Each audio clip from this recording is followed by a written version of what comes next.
শিক্ষার্থী বৃন্দ আসসালামু আলাইকুম। তোমরা কেমন আছো? আশা করি তোমরা আল্লাহর রহমতে ভালো আছো, সুস্থ আছো, নিরাপদে আছো। আমিও তোমাদের দোয়ায় ভালো আছি, সুস্থ আছি এবং নিরাপদে আছি। আজকে আমি তোমাদের সামনে হাজির হয়েছি আরেকটি অনলাইন ক্লাস নিয়ে। অষ্টম শ্রেণীর গণিত বিষয়ের অধ্যায় 2 এর অনুশীলনী 2.1 সরল মুনাফার শেষ পর্ব অর্থাৎ তৃতীয় পর্ব নিয়ে আমি হাজির হয়েছি। আজকের আমি যে অঙ্কটি আজকে তোমাদেরকে করাবো শুরুতে, সেটি হচ্ছে 13 নম্বর অঙ্ক। তোমরা এরই মধ্যে খাতা কলম এবং মূল পাঠ্য বইটি নিয়ে তোমরা বসে পড়েছ। চলো তাহলে আমরা অঙ্কটি সমাধান করার চেষ্টা করি। 13 নম্বর প্রশ্নে আমরা কি দেখতে পাচ্ছি? কোনো আসল 3 বছরে মুনাফা আসলে 1578 টাকা। তার মানে কোনো আসলটা কিন্তু দেয়া নেই। 3 বছরে মুনাফা আসলে হবে 1578 টাকা এবং 5 বছরে মুনাফা আসলে হবে 1830 টাকা। আসল ও মুনাফার হার নির্ণয় করো। তার মানে অঙ্কটার মধ্যে দুইটা শর্ত দেওয়া আছে, 3 বছরে মুনাফা আসল এবং 5 বছরে মুনাফা আসল দেওয়া আছে। তো এখান থেকে আমরা বের করব কি? আসল এবং মুনাফার হার নির্ণয় করব। চলো তাহলে শিক্ষার্থীরা আমরা অঙ্কটি করার চেষ্টা করি।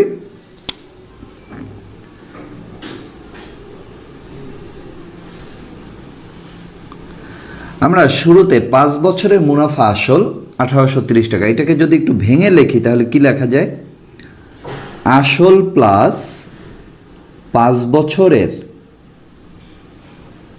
মুনাফা লেখা যায়। যেহেতু মুনাফা আসল, যদি আমরা ভেঙে লিখি আসল প্লাস 5 বছরের মুনাফা কত? 1830 টাকা। উপরেরটা আমরা যাব, উপরে আছে 3 বছরের, তাহলে আমরা এটাকেও একটু ভেঙে লিখি। আসল প্লাস 3 বছরের মুনাফা কত হয়? 1578 টাকা। এখন এই দুটি অংশ থেকে যদি আমরা বিয়োগ করি,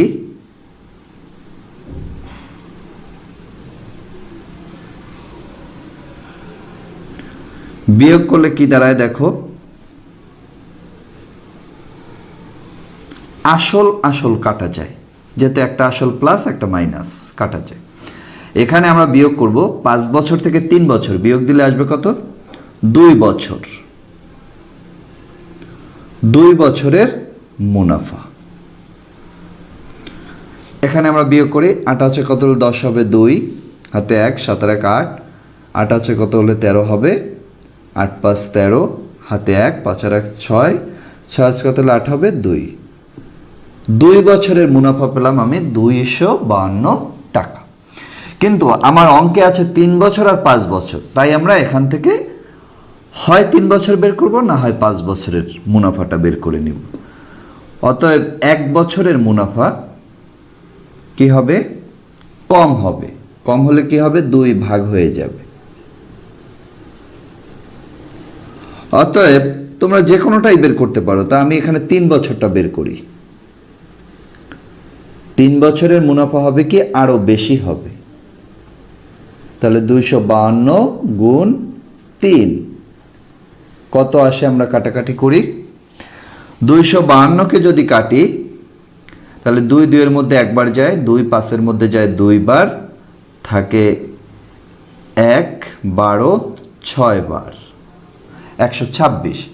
126কে আমরা গুণ দেব, 3 6 18 8, হাতে 1, 3 দুগুণে 6 আর 1, 3 দুগুণে 6 আর 1 7, 3 অক্ষে 3, 378 টাকা। 378 টাকা পেলাম কয় বছরের মুনাফা? 3 বছরের মুনাফা। তাহলে চলো আমরা এর পরের অংশটা করে ফেলি। তাহলে প্রথম অংশে তোমরা এভাবে করবে, আসল প্লাস এখান থেকে আমরা 3 বছরের মুনাফা পেয়ে গেলাম। আর আমরা কিন্তু শুরুতেই লিখছিলাম যে আসল প্লাস 3 বছরের মুনাফা একসাথে, মানে মুনাফা আসল দেওয়া আছে 1578 টাকা। তাই 1578 টাকা থেকে যদি আমরা 378 টাকা বাদ দেই তাহলে কিন্তু আমি আসল পেয়ে যাব, যেটা আমার অঙ্কে চেয়েছে। তাহলে চলো আমরা এর পরের অংশ করে ফেলি। এখানে আমরা 3 বছরেরটা যেহেতু বের করেছি, 3 বছরের মুনাফা আসলটা নেব। তাহলে 3 বছরের মুনাফা আসল মানে টোটাল অফ অ্যামাউন্ট 1578 টাকা। আর 3 বছরের মুনাফা পেয়েছি কত? আয় সমান 378 টাকা পেয়েছি। তাহলে মুনাফা আসল টোটাল অফ অ্যামাউন্ট থেকে যদি আমি মুনাফাটা বাদ দেই, তাহলে মুনাফা আসল থেকে যদি মুনাফা বাদ দেই, তাহলে আমার পড়ে থাকবে কি? আসল। আসল যেটাকে আমরা মূলধন বলি, এখানে আমরা আসল লিখি, আসল পি সমান, তাহলে আমি এটা থেকে এটা বিয়োগ করে দিব। তাহলে 1578 বিয়োগ 378, বিয়োগ করলে কত আসে? 8 8 মিলে 0, 7 7 মিলে 0, 3 আছে কত? 5 হবে 2, 1, 1200 টাকা আমার আসল পেয়ে গেলাম। এবার সময় কত দেওয়া আছে? সময় দেওয়া আছে 3 বছর। যেহেতু আমরা 3 বছর নিয়ে কাজ করছি, তোমরা 5 বছরেরটাও বের করতে পারবে। চেয়েছে কি? মুনাফার হার। তাহলে মুনাফার হারকে আমরা প্রকাশ করি কি দিয়ে? রেট অফ ইন্টারেস্ট মানে আর। তাহলে আমার এখানে আই এর মান আছে, পি এর মান আছে, এন আছে, আর এর মান চেয়েছে, আমরা বের করতে পারবো। তাহলে আমরা জানি সরল মুনাফার ক্ষেত্রে, সরল মুনাফার ক্ষেত্রে I equal to P N R. যেহেতু আমার আর এর মান চেয়েছে, ডান পাশ থেকে আমি আরটা বাম পাশে নিয়ে আসব। তাহলে বাম পাশেটা ডান পাশে যাবে, আই ভাগ হয়ে যাবে কি? P N. এখন আমরা মান বসাবো। তাহলে আই এর মান কত? আই এর মান হচ্ছে 378, পি এর মান কত? 1200, এন এর মান কত? 3।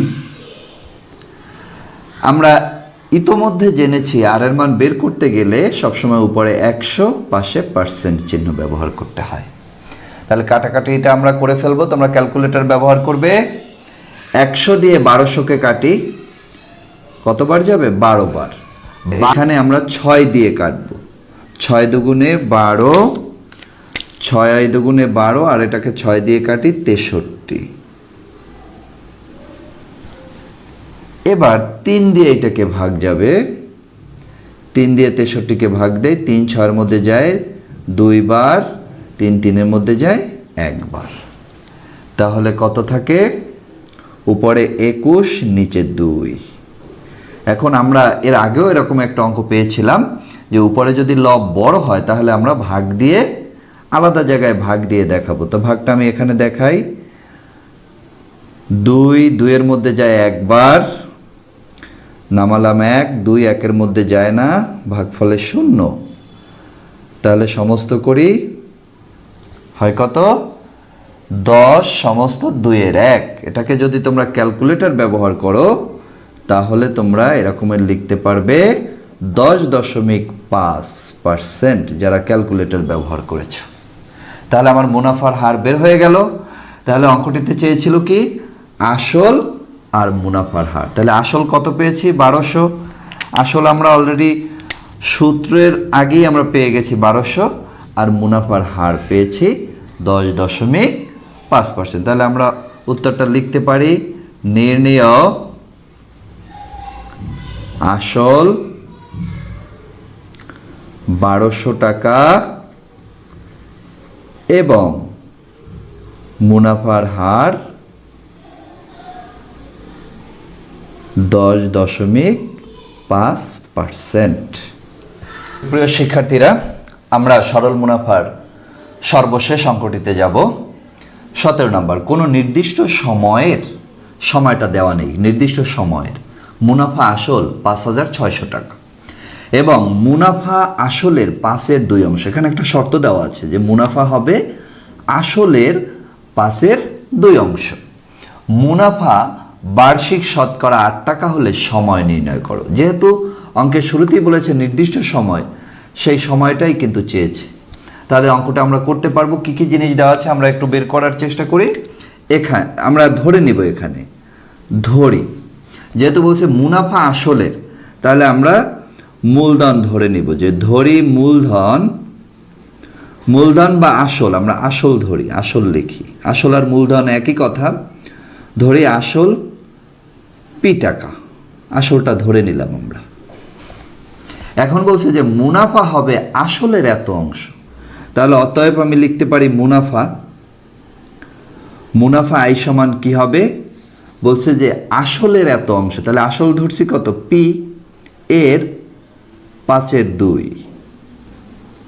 তাহলে এটাকে যদি আমরা এর কাজ মানে গুণের কাজ, তাহলে ভগ্নাংশের কোথায় গুণ হয়, উপরে, তাহলে 2 এর সাথে পি গুণ হবে, তাহলে হবে কত, 2p, নিচে 5, এত টাকা।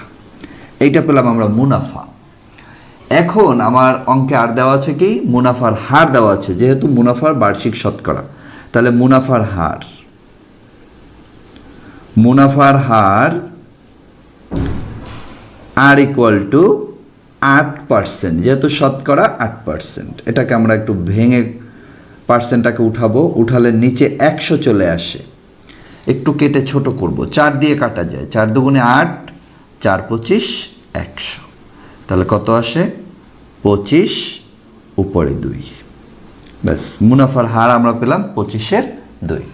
চেয়েছে কি তাহলে, আমার এই অঙ্কটায় মুনাফা আসল দেওয়া আছে, কিন্তু এই মুনাফা আসলটা আমার লাগবে না কোনো কাজেই, এর আগেই আমি অঙ্কটা বের করে ফেলতে পারবো যেহেতু আমার সময়। কিন্তু এর উপর যদি কোনো সৃজনশীল হয় এই উদ্দীপককে ব্যবহার করে, তখন অনেক সময় একটু ঘুরিয়ে অন্য কিছু চাইতে পারে, সেক্ষেত্রে লাগবে, কিন্তু এখানে এখন বর্তমানে আমার লাগবে না। তাহলে চেয়েছে কি সময়, তাহলে সময় n ইকুয়াল টু হোয়াট। তাহলে আমরা জানি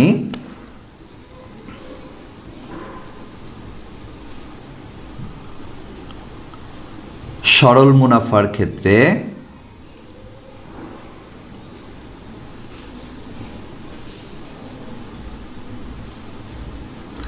I ইকুয়াল টু PNR, আমার মান চেয়েছে কার, n এর, তাহলে ডান পাশ থেকে আমি বাম পাশে n নিয়ে আসবো, তাহলে ডান পাশে যাবে I, ভাগ হয়ে যাবে PR।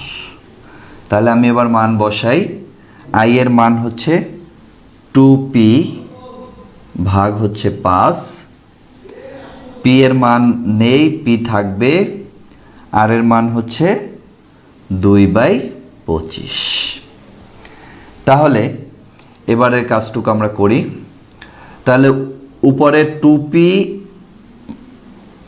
ভাগ 5, এইটার নিচে এইটা ভাগাকারে আছে, এটাকে আমি গুণ করব, গুণ করলে আমার এই p কিন্তু 2 এর সাথে আছে গুণ আকারে, তাহলে এই উপরে অংশটা যাবে নিচে আর নিচের অংশটা যাবে উপরে, উল্টে যাবে, যেহেতু ভাগাকারে আছে, এটাকে গুণ করেছি আমি, তাহলে 25 যাবে উপরে আর 2p আসবে নিচে। তাহলে কাটাকাটি খুবই সহজ, 2p কাটা যায়, 5 দিয়ে 25কে কাটি, হয় কত, 5, তাহলে আমার হয়ে গেল 5 বছর। তাহলে নির্ণয়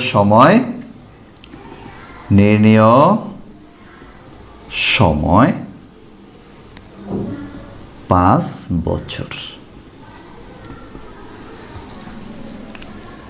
তো ধন্যবাদ শিক্ষার্থীবৃন্দ, আজকে অঙ্কটির মাধ্যমে আমি 2.1 অনুশীলনীটি শেষ করলাম। তোমরা আমার সাথে সংযুক্ত থাকবে, পরবর্তীতে আমরা চক্রবৃদ্ধি মুনাফার অঙ্কগুলো আমরা সম্পন্ন করব। এতক্ষণ অনলাইন ক্লাসে যুক্ত থাকার জন্য তোমাদেরকে আবারও ধন্যবাদ জানিয়ে শেষ করছি।